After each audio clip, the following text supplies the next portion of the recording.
Hello नमस्कार, एक बार फिर से आप सभी का स्वागत है आपके अपने यूट्यूब चैनल विद्या जोन पर। साथियों, हम बिना किसी देरी के आज की क्लास की शुरुआत करते हैं और आज की क्लास में हमारा टॉपिक रहेगा राजस्थान मानवाधिकार आयोग।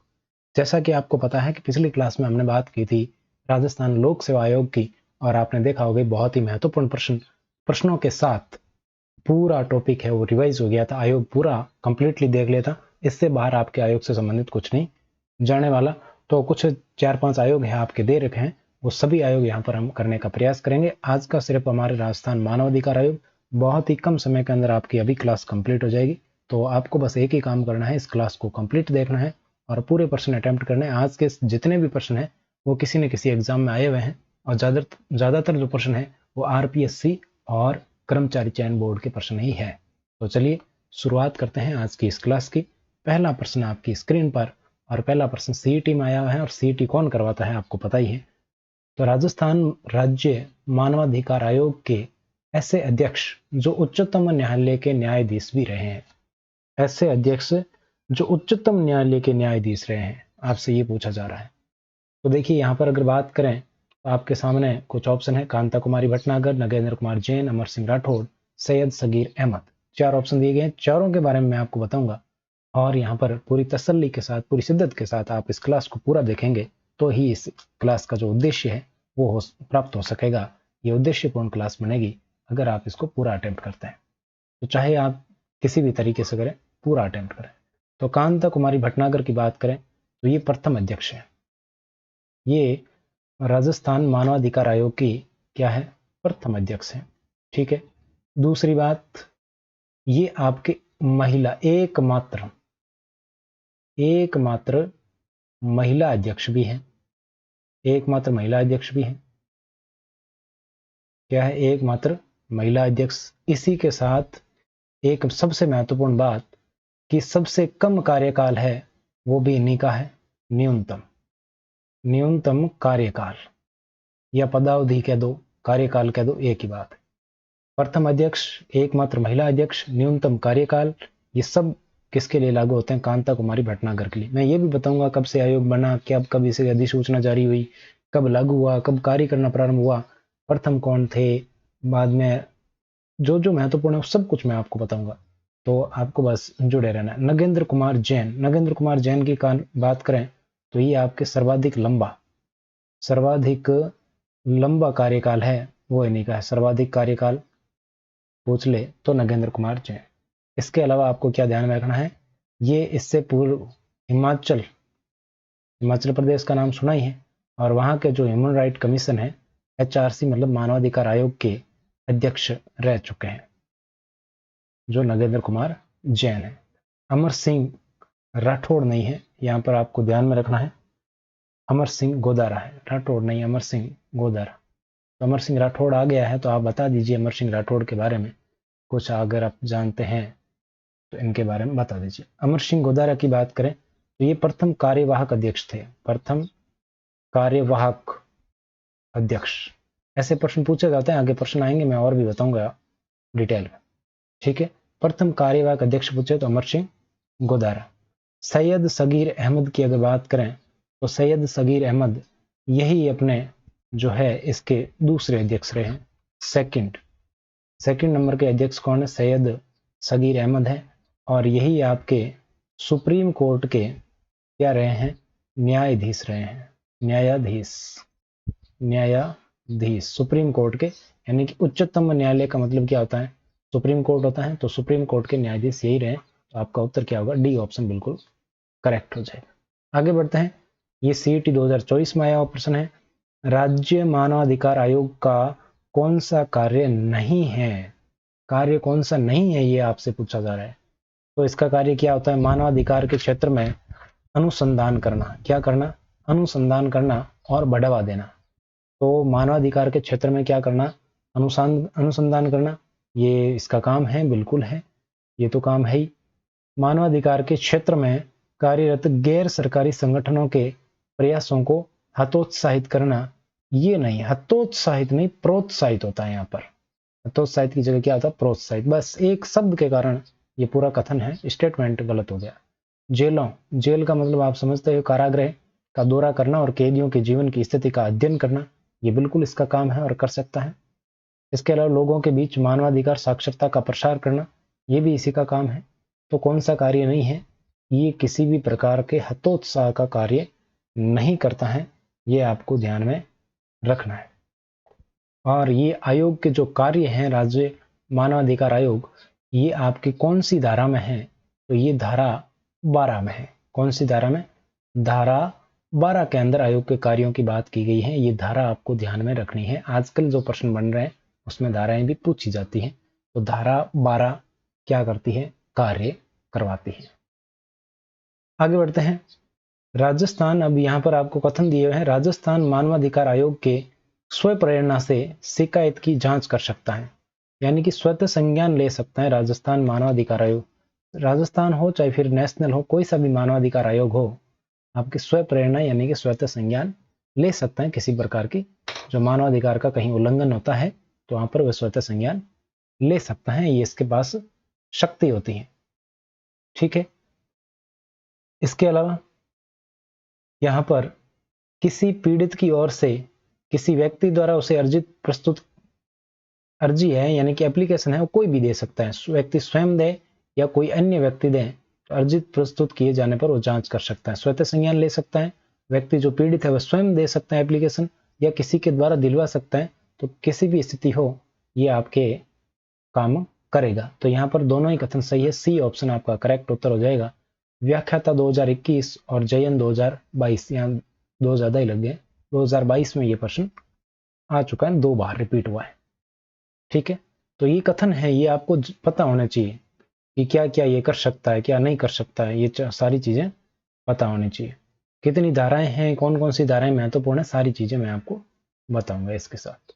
राज्य मानवाधिकार आयोग की सिफारिशें।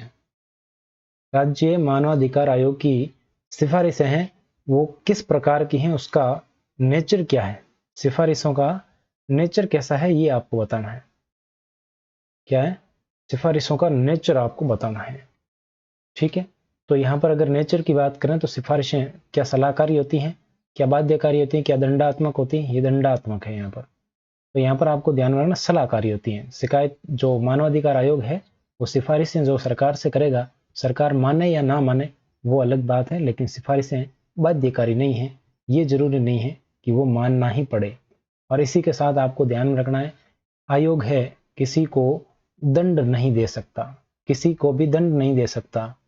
और इसी के साथ ये किसी प्रकार की आर्थिक सहायता भी नहीं दे सकता है।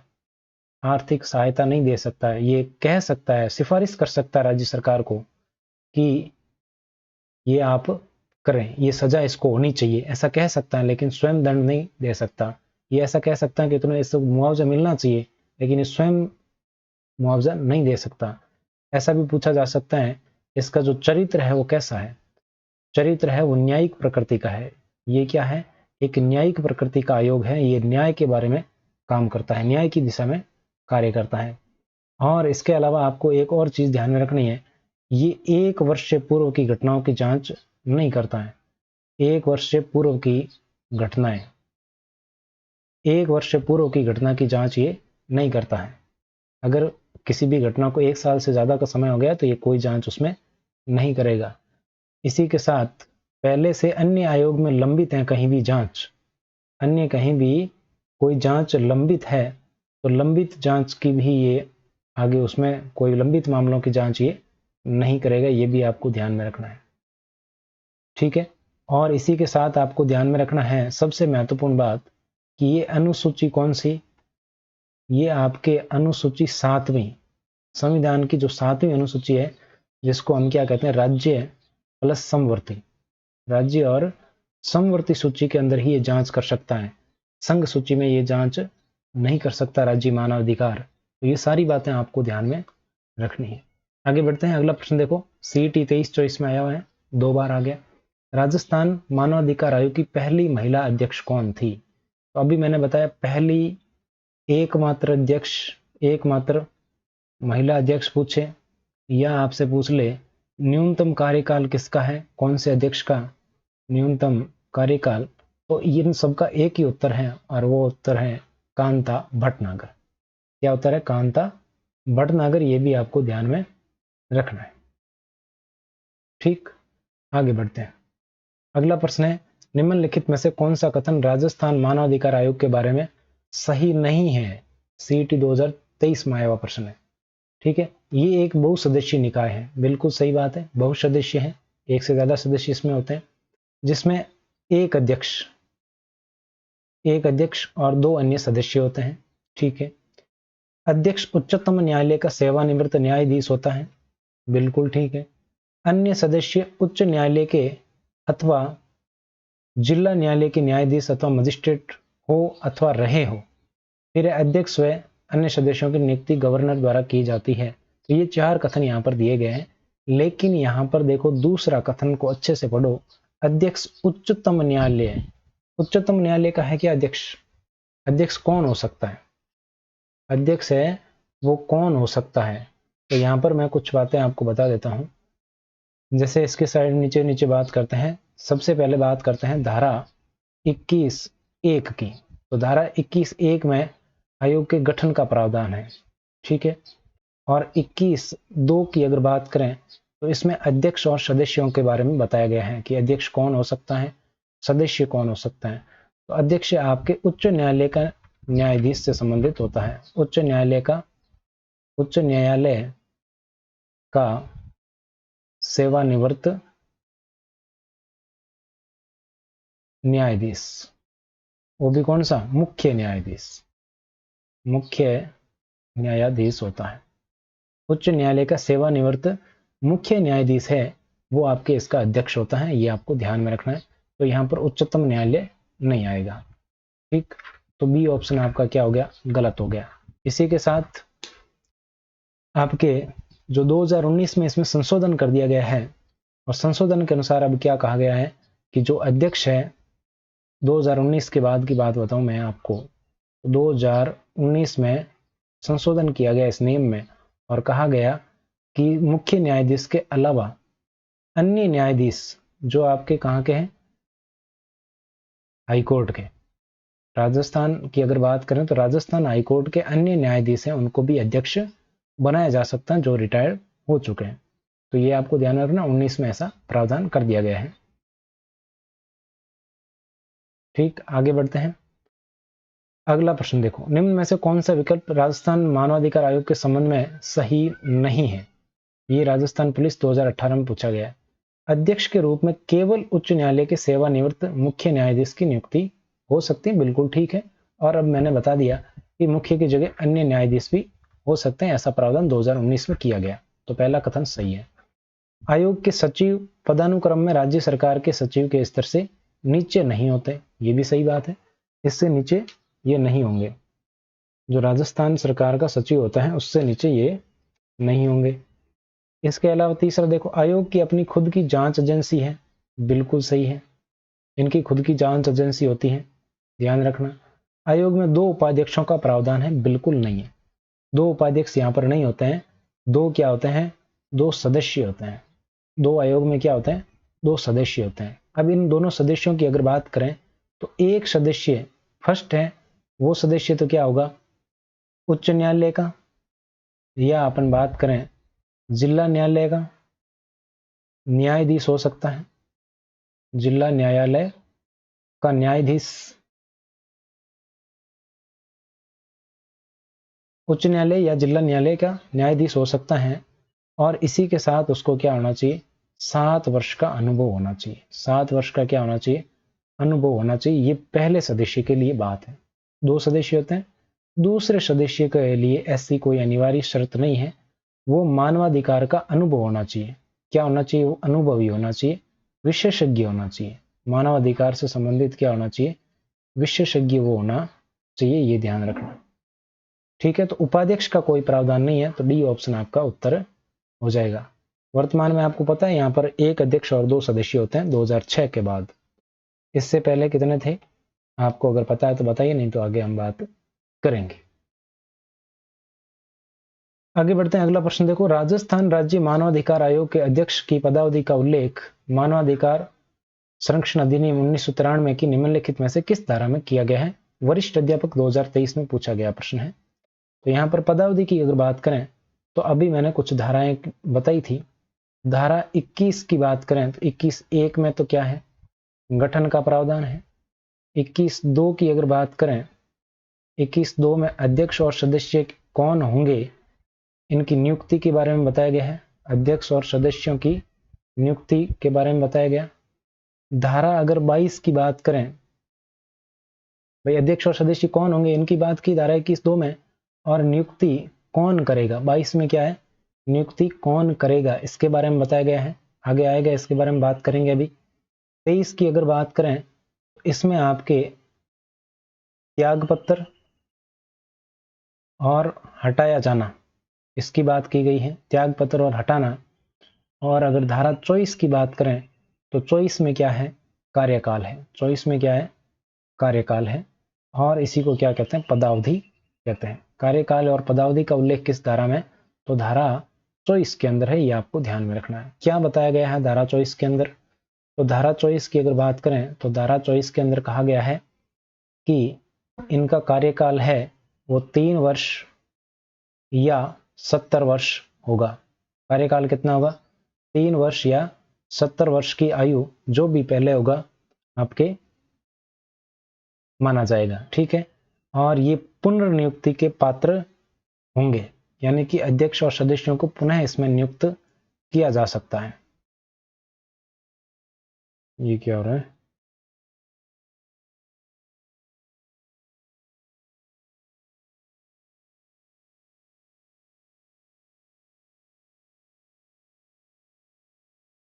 एक मिनट इसको हटाते हैं और फिर मैं आपको बताता हूं। पुनः नियुक्ति की जा सकती है, लेकिन शर्त यही है कि आयु 70 वर्ष से कम होनी चाहिए। पुनः नियुक्ति की जा सकती है। ये कब से लागू हुआ, 2019 से लागू हुआ है कि पुनर्नियुक्ति की जा सकती है। और पूर्व में ये कार्यकाल भी 5 वर्ष था, 5 वर्ष या 70 वर्ष आयु थी, ये भी ध्यान रखना। अब ये 3 वर्ष कर दिया गया है। तो ये कौन सी धारा है, धारा 24। तो उत्तर होगा आपका सी ऑप्शन। धारा 25 की अगर बात करें तो धारा 25 में क्या है, तो धारा 25 में आपके कर्तव्य हैं। क्या है, कर्तव्य या जो कृत्य इनको कहते हैं। तो सदस्य और अध्यक्ष के रूप में जो क्या कार्य है, उनके कर्तव्य यहाँ पर बताए गए हैं। और धारा अगर 26 की बात करें तो 26 में क्या है, सेवा शर्तें हैं। 26 में क्या है, सेवा की शर्तें हैं, ये आपको ध्यान में रखना है। और 27 में अन्य कर्मचारियों के बारे में बात की गई है। अधिकारी और कर्मचारियों की बात की गई, अधिकारी प्लस कर्मचारी, जो आयोग के अधिकारी और कर्मचारी होंगे उनकी बात की गई है। और आपके लिए महत्वपूर्ण है धारा 28।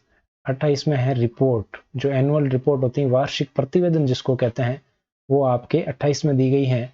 और ये राज्य सरकार को सौंपा जाता है। प्रतिवेदन किसको सौंपा जाता है, राज्य सरकार को। राज्य सरकार इसको कहाँ पेश करती है, विधानमंडल में पेश करती है। जैसे हमारे विधानसभा है तो विधानसभा में पेश करेगी राज्य सरकार।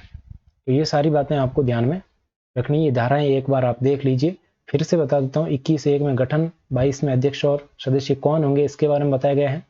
और 21(2) में, 22 में इनकी नियुक्ति के बारे में, नियुक्ति कौन करेगा ये बताया गया है। 23 में त्याग पत्र किसको देंगे, कौन हटा सकता है, ये बताया गया है। 24 में कार्यकाल पदावधि है, जो कि 3 वर्ष 70 वर्ष की आयु है। ठीक है, पुनः नियुक्त किया जा सकता है। अगला प्रश्न देखो, मानवाधिकार आयोग के मानवाधिकार संरक्षण अधिनियम 1993 की निम्नलिखित में से कौन सी धारा आयोग के अध्यक्ष एवं सदस्यों की नियुक्ति से संबंधित है। अब वापस आ गया ना, नियुक्ति की बात की जा रही है। अभी हमारे किसकी बात की जा रही थी, पदावधि की, अब नियुक्ति की बात की जा रही है। तो नियुक्ति से संबंधित धारा अभी हमने बात की थी, कौन सी धारा, 22 में क्या है, नियुक्ति है। 22 में क्या है, नियुक्ति, अध्यक्ष और सदस्यों की नियुक्ति है। और नियुक्ति एक समिति के द्वारा की जाती है। एक समिति की सिफारिश पर, एक समिति की सिफारिश पर कौन करता है, तो नियुक्ति करता है राज्यपाल, जिसको हम गवर्नर कह सकते हैं। राज्यपाल द्वारा नियुक्ति होती है और एक समिति की सिफारिश पर होती है। और समिति में कौन कौन होते हैं, तो राज्य का मुख्यमंत्री होगा, प्लस विधानसभा अध्यक्ष होगा। विधानसभा अध्यक्ष होगा इस समिति में। 4 लोग होंगे समिति में, कितने लोग होंगे, 4 होंगे। 4 में दूसरा हो गया विधानसभा अध्यक्ष। तीसरे की अगर बात करें तो गृह मंत्री होंगे, मानवाधिकार का मामला है तो गृह मंत्री होंगे ही। और इसी के साथ अगर बात करें तो आपके विपक्ष का नेता होगा विधानसभा में, विपक्ष का नेता है वो भी इसमें शामिल होगा। और इसका अध्यक्ष कौन होगा समिति का, तो मुख्यमंत्री इस समिति का अध्यक्ष होगा। ये समिति कहेगी उसको राज्यपाल है वो अध्यक्ष और बना देगा, ये आपको ध्यान में रखना। और समिति का गठन भी कौन करता है, राज्यपाल करता है। और इस समिति में मान लीजिए कोई एक पद खाली है तो भी आपके इसकी नियुक्ति की जा सकती है। तो धारा 22 है वो नियुक्ति से संबंधित है, तो आपको ध्यान में रखना है। मानवाधिकार आयोग का अध्यक्ष सदस्य क्या कहते हैं, 2-2-2-2, मतलब ऐसे याद रखना, 2-2-2-2 क्या दो, नियुक्ति दो। तो 2-2 आ जाए यानी कि 22 आ जाए तो आपकी नियुक्ति है उसमें। ठीक है, सीनियर पीईटी में यानी कि फिजिकल एजुकेशन टीचर 2024 में ये प्रश्न पूछा जा चुका है। अगला प्रश्न है, राजस्थान राज्य मानवाधिकार आयोग के अध्यक्ष की नियुक्ति राज्यपाल द्वारा एक समिति की सिफारिश पर की जाएगी जो किससे मिलकर बनी होती है। अभी मैंने आपको बताया कौन कौन होगा जिसमें, देखो एक उसमें मुख्यमंत्री होगा, मुख्य न्यायमूर्ति की बात मैंने आपको नहीं बताई। मुख्यमंत्री होगा, विधानसभा का अध्यक्ष होगा, गृह मंत्री होगा, 3 होंगे लेकिन मुख्य न्यायमूर्ति नहीं होगा। मुख्यमंत्री, विधानसभा का अध्यक्ष, गृह मंत्री और विपक्ष के नेता, 4 लोग मैंने बताए थे, चारों यहाँ पर आ गए। राज्यपाल नहीं होगा उसके अंदर, मुख्यमंत्री, विधानसभा के अध्यक्ष, गृह मंत्री और वित्त मंत्री नहीं होगा उसके अंदर। तो आपका ऑप्शन होगा बी ऑप्शन बिल्कुल करेक्ट हो जाएगा। आगे बढ़ते हैं, थोड़ा सा समय और लगेगा। राज्य मानवाधिकार आयोग एक स्वायत्त शासी निकाय है। कैसा निकाय है, स्वायत्त शासी निकाय है, ये आपको बताना है। और दूसरा कथन यहाँ पर कहा गया है, इसके पास अपना अन्वेषण दल, अन्वेषण दल मतलब जांच एजेंसी, अभी हमने बात की थी जांच एजेंसी की, तो बताइए इसका उत्तर क्या होगा, जल्दी से बताइए देखें।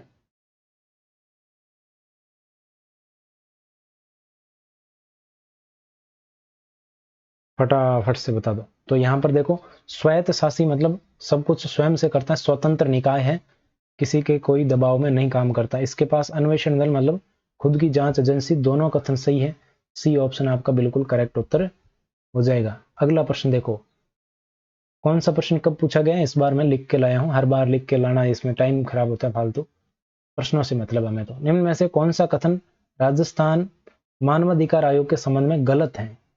यह आयोग राज्य में 2000 से क्रियाशील है, 2000 से क्रियाशील है। तो इसका गठन कब हुआ था, कार्य कब से प्रारंभ हुआ था, तो इसमें देखो अलग अलग डेट मिलती हैं, लेकिन मार्च 2000 आपको ध्यान में रखना है, मार्च 2000 से इसने कार्य शुरू किया था, कार्य प्रारंभ किया था। अगर आपको अगर डेट कहीं मिल जाए तो ये 23 मार्च डेट भी यहाँ पर मिलती है, 23 मार्च 2000, 23 मार्च 2000 की तारीख आप ध्यान में रख सकते हैं। वर्तमान में इसमें अध्यक्ष सहित कुल 3 सदस्य हैं, ये भी बिल्कुल सही है, एक अध्यक्ष और 2 सदस्य हैं।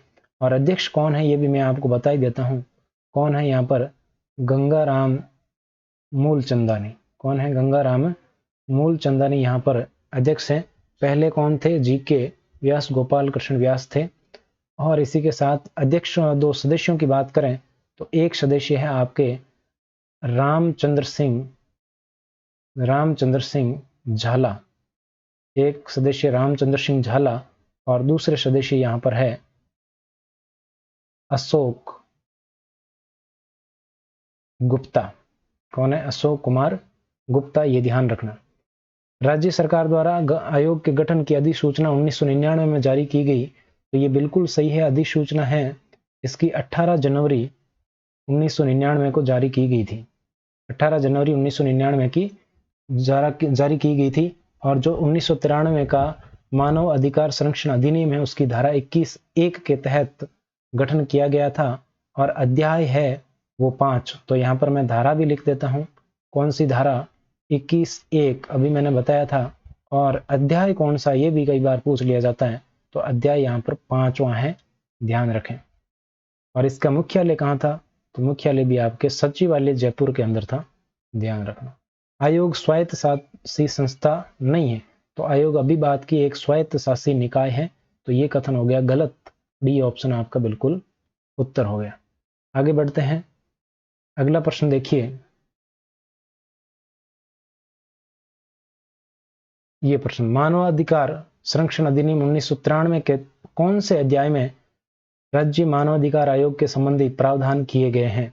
किस अध्याय में प्रावधान किए गए हैं ये आपको बताना है, तो बताइए देखें किस अध्याय के अंदर ऐसा प्रावधान किया गया है। अभी अभी मैंने बताया आपको कौन से अध्याय में कहा गया है प्रावधान, तो अध्याय 5 के अंदर राज्य मानवाधिकार का प्रावधान किया गया है, ये आपको ध्यान में रखना है।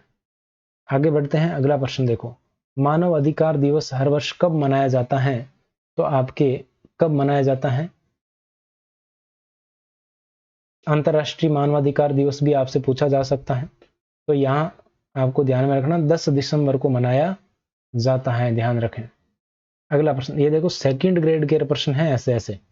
राजस्थान राज्य मानवाधिकार आयोग की स्थापना किस वर्ष हुई? और इसके आगे वाला प्रश्न भी ऐसा ही है, लेकिन मैं एक बार आपको प्रश्न दिखाता हूँ।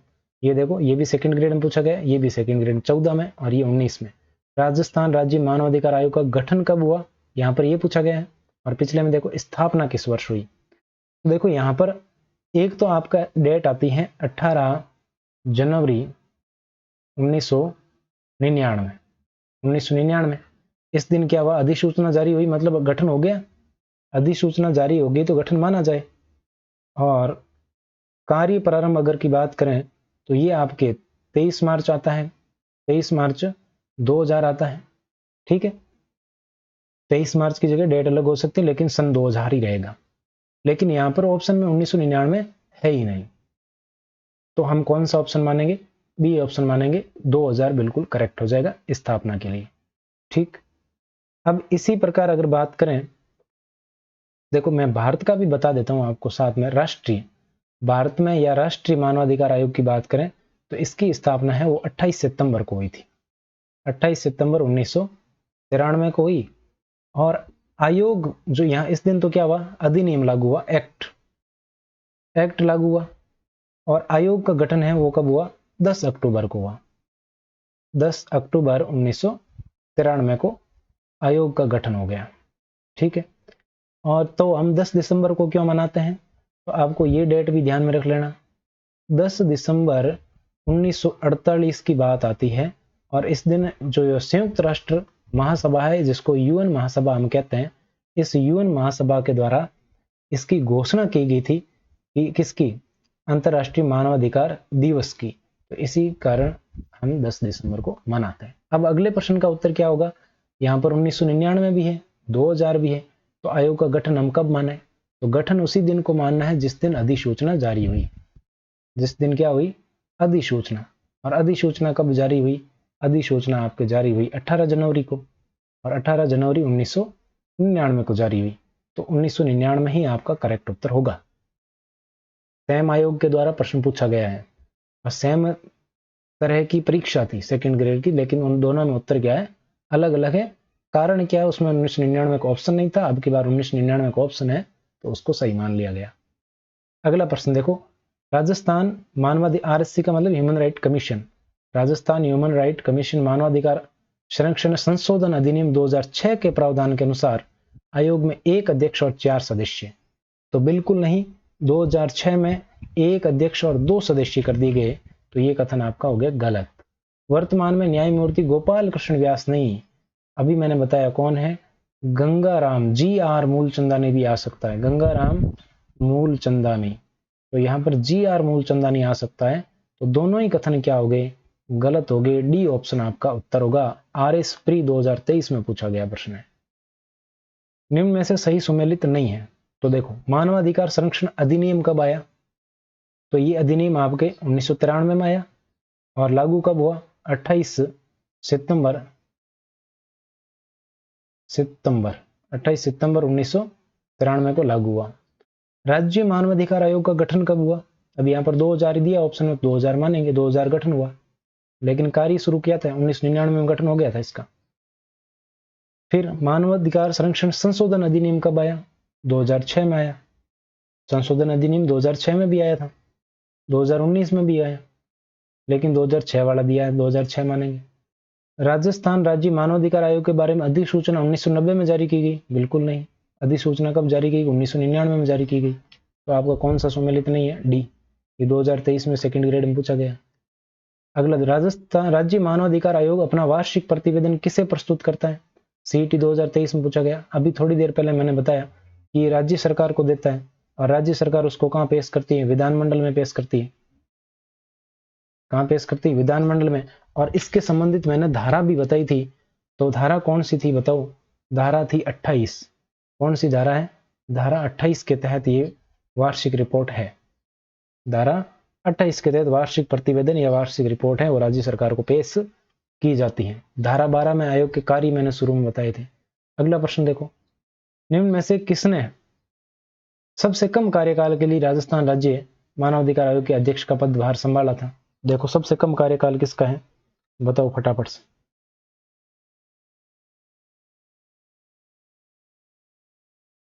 ये प्रश्न तो आप बता ही सकते हो, मैंने कई बार बता दिया बीच में।